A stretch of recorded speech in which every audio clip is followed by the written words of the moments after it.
by European merchants.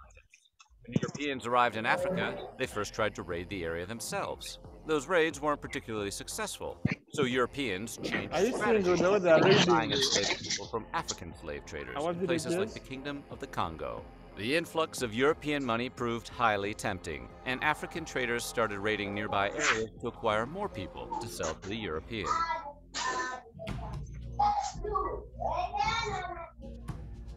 Captives from throughout Africa were brought together in port cities I to be think transported they were across the chained, they Atlantic were Ocean. transporting As they them. moved around from place to place on their journey towards the coast, the enslaved Africans would be chained to one another in slave trains. Excuse me, I think they were chained? Pav? Yes. Eh? Yes. They were chained and they used to move in lines. I think you are seeing. Okay? Yes. Okay.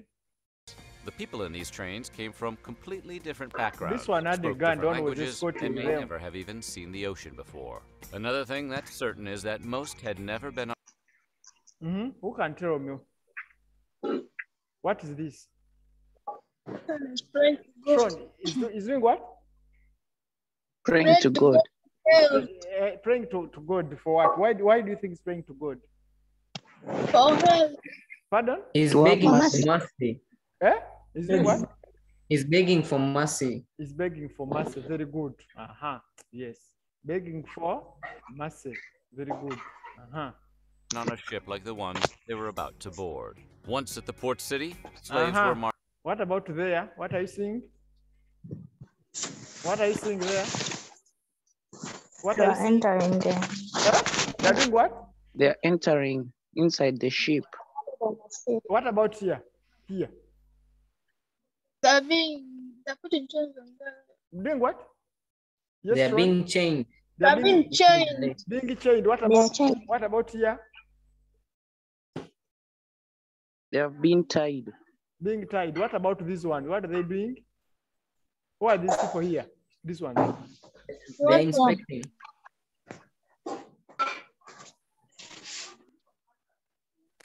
This one. Those two are inspecting the slaves. What about this one? This one. He's catching them tightly. That's why this. Okay, good. We will continue. Okay. marched onto ships and put below deck. Very After being good. freed, former slave Oladua Equiano, who was active in the abolition movement in England in the 18th century, wrote about his experiences. When it came to his journey on a slave ship, he described the initial confusion and shock he felt. According to Equiano, he wasn't What about here? Sean, Funny. what are you seeing there?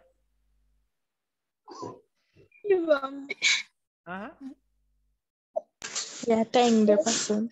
Pardon, they're doing what? They're doing what? They are tying the slave. The legs Yes. are up. I think they are punishing. They are going to cane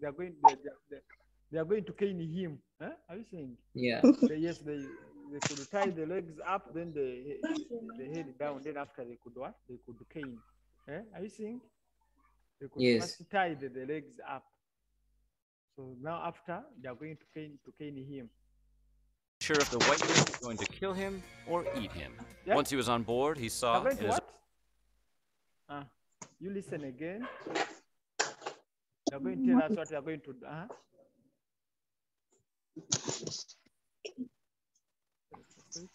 wrote about it. When it came to his journey on a slave ship, he described the initial confusion and shock he felt. According to Equiano, he wasn't sure if the white men were going to kill him or eat him. Once he was on board, he saw in his own... kill him. Is it okay? Yes. They are going to. That's why this man is telling us that. You listen again. Listen again. confusion and shock he felt. According to Equiano, he wasn't sure if the white men were going to kill him or eat him. Once he was on board, he saw, in his own words, a multitude of black people of every description chained together, every one of their countenances expressing dejection and sorrow. He was so terrified, he fainted. The chains used on the enslaved Africans These are would the chafe chains and dig which into they their used, yeah? skin, making movement painful. With such a high death rate among the Middle Passage, many of the captives would quickly find themselves tethered to the dead. And many of them were killed. Are you seeing here? Very many slaves, especially stubborn slaves. Are you seeing here? This one, these are dead slaves. Sean, Yes, teacher. are you seeing these ones? I think these ones, they were very stubborn. They never wanted to work. And they were killed. Very many of them. These are dead bodies, these ones. Okay. In the Middle Passage, many of the captives would quickly find themselves tethered to the dead. Slave ships were designed to carry hundreds of people, but in the interest of profit, they were usually severely overcrowded. Captives were often packed into the ship so tightly. Ships were overcrowded, I think, the way they were transporting these people. Very many of them. So they were crowded and they were, now here they were transporting them. That they had no more than a few feet to move, sit, or sleep. Conditions were so cramped that the enslaved wouldn't even have been able to find a bucket to defecate or urinate in, thus forcing them to You hear that one, what they're saying? Yes, I'm going to ask you. sleep.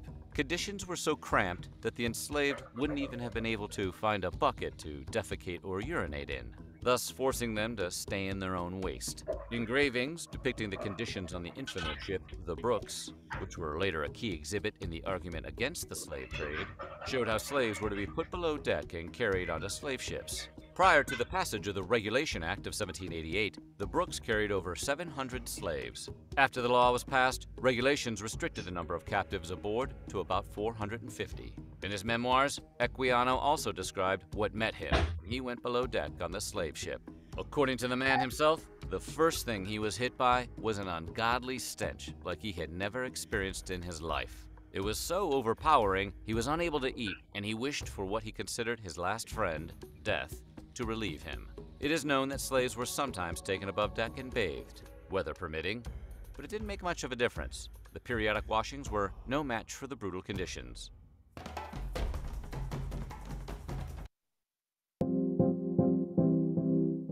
Live streaming can be tricky, and sometimes trying to find the right software to make your streams look really professional can be a real chore. The thing I like about StreamYard is that the user interface. The punishment for captives who didn't listen to the crew, tried to escape, didn't eat, or showed any sign of defiance was usually a flogging. When he refused to eat, Equiano was punished by two men. One held him by the hands and tied his feet, while the other flogged him severely. Why do you think they were caning him? Pardon? Because he disobeyed them. He disobeyed them, yes, because he disobeyed, yes. So those slaves who disobeyed their masters could be what? Could be tied and then could be caned. Because I've told us that those who used to disobey them, they could what? They could cane them, and sometimes they could what? They could kill them. Is it okay? Like this one was tied. What is this? That's the pole. It's a what? A pole, yes, tied on a pole, and here being caned. And those, yes, and the stubborn ones could also be caned, and sometimes it could be killed. Okay, so we continue. According to another source, if slaves refused to participate in the daily exercises deemed necessary for the preservation of their health, or if they went about it reluctantly or did not move with agility, they were also flogged. A cat o' nine. What? Pardon? Why do you think they were caned? Listen, I'm going to ask you again. Listen again.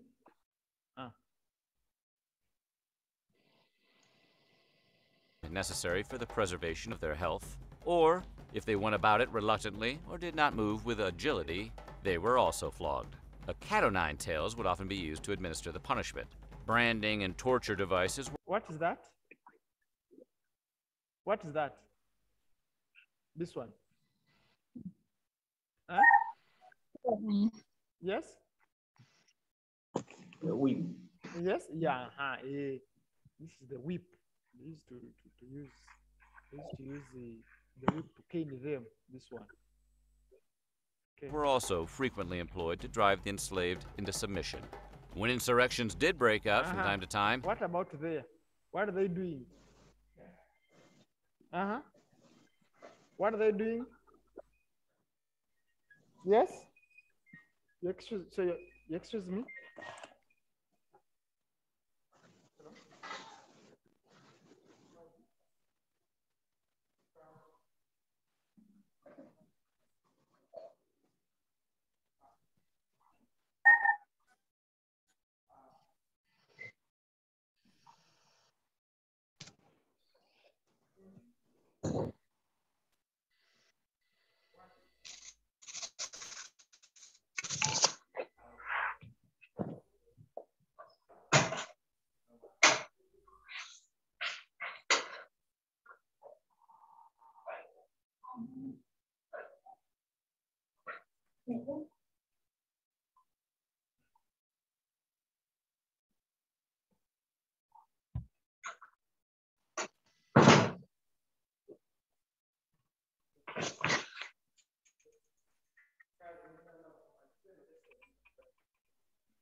Uh-huh. Pav. Yes, Hello? teacher. Uh-huh. First tell me the uh-huh. That's a woman, and Uh-huh. Uh-huh. they're trying to pierce something on her. Because why do you think why do you think they are piercing her? I think she's disobeying. She might have disobeyed this master of Very her. good, yes. Disobeying has had severe consequences. Yes, those who disobeyed, yes. Uh-huh. So they were punished like that. Are you seeing? So life was Yes. not easy. So disobeying captors had severe consequences. That's how they used to deal with them. Those who used to what? Those who used to disobey. Okay. those participating would be met with fierce punishment. Many captives felt they had nothing to lose, however, and would rise up against the crew regardless of the risks. They typically found themselves facing cannon fire, muskets, and more bloodshed.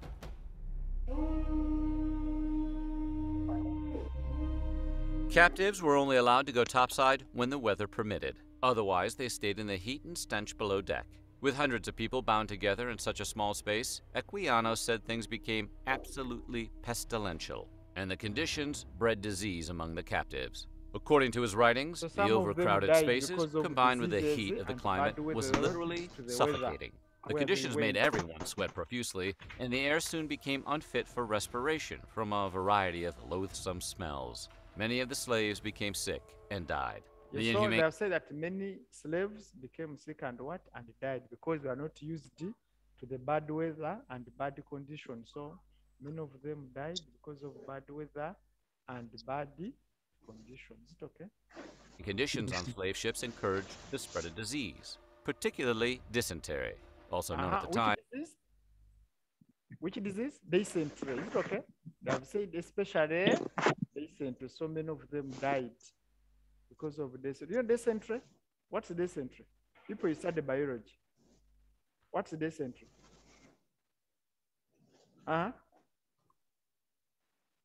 Karunji Shon. What's dysentery? Time as the flux. In his accounts, Pardon? What's dysentery? Bridget. Bridget, what's dysentery? Huh? Ruth, Teacher, I think it's a condition where one lacks enough water in the body. you lacking enough water, that's dysentery. Pav, yes? Dysentery is an infection of the intestines that causes diarrhea containing blood and mucus. Very good, yes. So many of them died. From what? From his time at sea, okay, slave. Yes, Pav? No, okay, it's okay.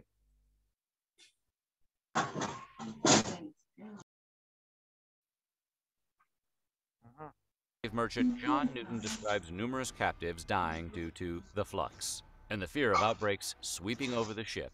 According to one former ship surgeon, the floor of the rooms was so covered with the blood and mucus Are you which seeing? They were congested. That's why many of them died because of congestion. So many of them died because of flu, dysentery, and congestion. Because most of them they were put in small rooms, so they died because of lack of oxygen. which had proceeded from them in consequence of the flux, that it resembled a slaughterhouse. Other diseases, including scurvy, influenza, measles, malaria, Are and you young? Other diseases, please listen. Apart from dysentery, we had other diseases that killed them. Is it okay? So listen. other diseases, including scurvy, influenza, measles, malaria, and smallpox, were also common, and the mortality rate on slave ships was as high as 15%.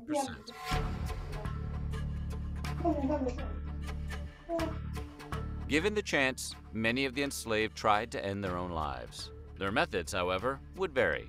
According to John Newton, captives might refuse to eat, try to poison themselves. Others would try to jump Are you here? Others could refuse to eat. Others could refuse to eat. Even others could jump when they were taking them. Others they could jump and fall in water so they can what? They can die. Are you seeing?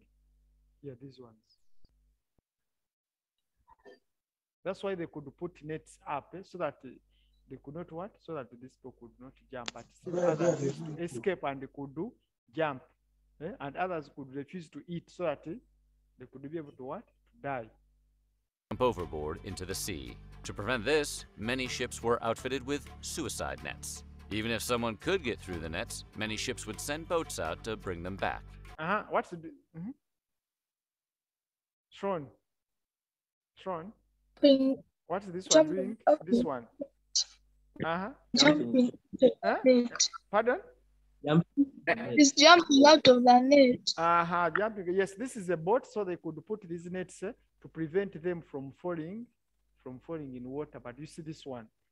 That's why some of them they could just jump. And remember, they could die because this was the ocean, Indian Ocean. Is it okay? So some of them they could jump.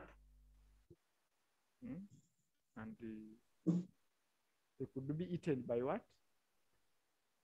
Sharks. Yes. So you see this one?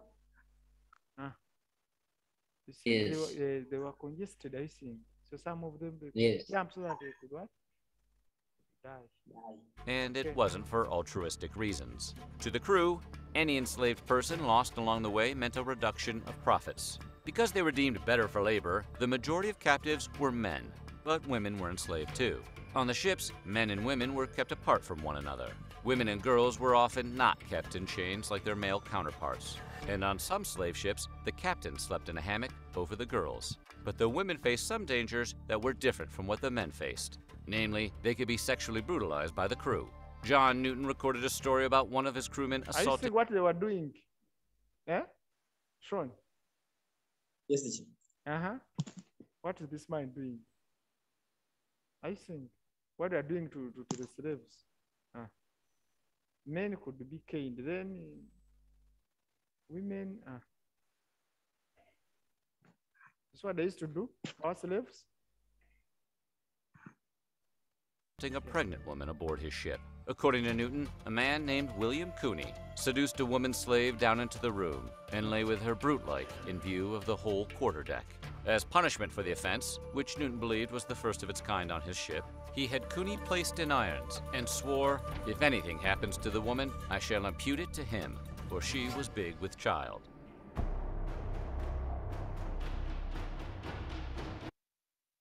Good grammar and spelling are important, but if you want to write essays that inspire, messages that forge brighter. For reasons of profitability, keeping the human cargo alive throughout the trip was essential. Crew members did whatever it took to get them to eat. The slaves' diet included bread, beans, and salted meat. If a person refused to eat, they were flogged. As much You see, people who refuse to eat, they could be what? Flagged. They could be caned. Those who refused to eat, because some of them, they wanted to die. So that's why they could refuse to eat, so that they what? So that they could die. But however, they could be caned for refusing to eat. Punish them as to demonstrate to the other captives that resistance was not tolerated. Take the story of a slave who was transported. Why they were punished. You listen.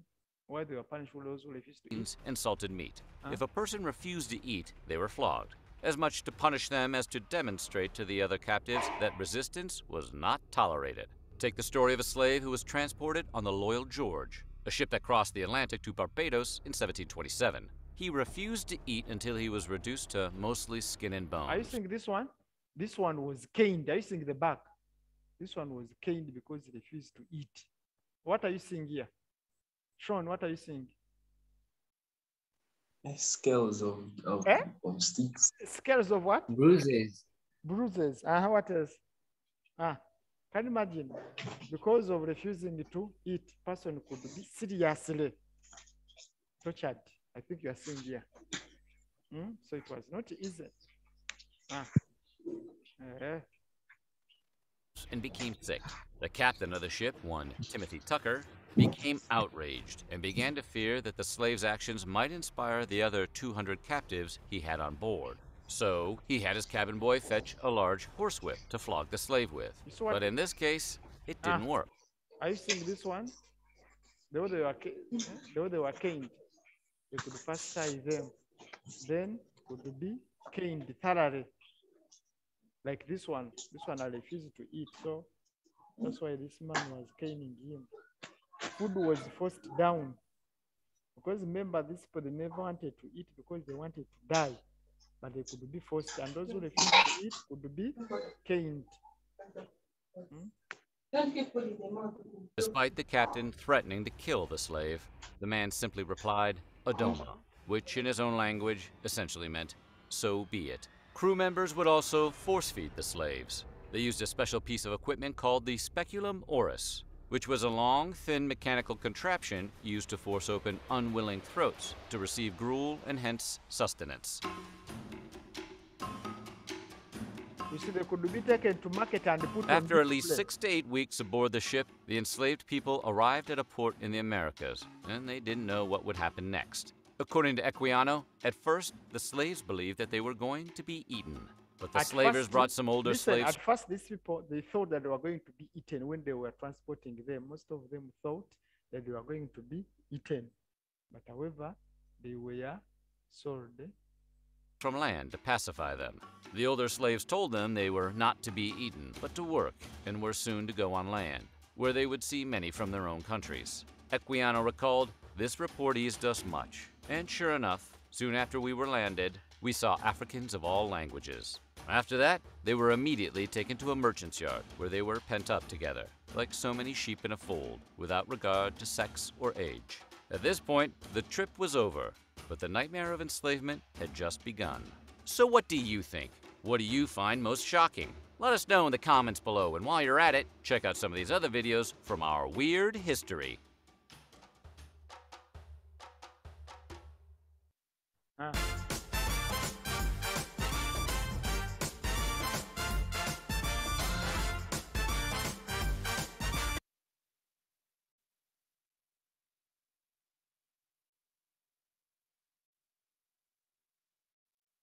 From about 1525 to 1866, 12.5 million Africans were taken from their homeland and forcibly transported across the Atlantic, a journey that approximately 2 million of them would not survive. When they were moving, approximately 2 million of the slaves could not survive, they could die. By the turn of the 18th century, European merchants were building vessels capable of transporting hundreds of enslaved people per journey. These ships had extra portholes for ventilation, weapons mounted on deck in case of rebellion, and additional compartments added below deck to take on more human cargo. Before boarding the ships at African port cities, enslaved people were stripped of their clothing and remaining possessions. You see, they could remove their clothes. Before transporting them, they could first remove their what? Remove their clothes. And had their heads forcibly shaved. And their heads forcibly shaved, they could remove their what? Their hair. During boarding, which could take weeks or even months, enslaved people lived on the deck of the ship in a temporary wooden house constructed by the crew. The crew also installed netting around the deck of the ship, designed to catch those enslaved who might opt for death over forced servitude. Once moved below deck, enslaved people would find themselves stuffed into compartments with ceilings as low as 4.5 feet, where they would spend most of their voyage. They were segregated by gender and age. Adult men were kept separately and shackled in pairs.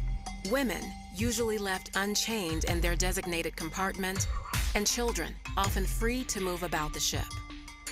There were no sanitary facilities of any kind. Enslaved people were forced to relieve themselves where they sat, creating hellish conditions when combined with the heat and lack of ventilation below deck.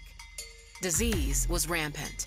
Dysentery, malaria, yellow fever, smallpox, measles, and influenza ravaged the enslaved. Listen to disease. I will ask you for these diseases. So listen. Okay. Influenza ravaged the enslaved and crew members alike. The enslaved people generally spent about 8 hours a day above deck, but were still separated by gender, with a barricado, a reinforced wall that could be used to protect crew members in case of a revolt. Enslaved people were also subject to forced exercise, which sometimes included which sometimes included dance and song for the entertainment by force, and those who refused could be caned, even could be killed. You listen, but time, the problem is time. Enslaved people were also subject to forced exercise, which sometimes included dance and song for the entertainment of the crew. Enslaved captives deemed disobedient were tortured and beaten, usually whipped with the especially cruel cat-o'-nine tails, a tool designed to inflict maximum pain. Enslaved people who refused to eat their typical meal of rice and beans were forced to do so, sometimes with a speculum oris, a medieval tool used to force open. I think we are going to continue from here. You remind me, I will continue from here. This one, this machine that used to open the mouth. Is it okay? This one. So I start from here. You will remind me. Is it okay? Pav? Pav? Yes, teacher. You remind me. You start from here. Okay. So those who refuse to eat, they could use this machine to open what? Open the mouth so that they could force them to eat, because you have less than 1 minute. Is it okay? Yes. So we shall start from here. We shall start from here. We shall start from here. Yes. Okay. Bye-bye. Bye-bye. Is it okay? Bye. Bye. Bye. Nice lunch. Nice lunch. Am I invited? Bye. Am I invited? Yeah. Am I invited? In a person's mouth. Yes. Women, Yes. while you Okay. So we shall start. Start from there.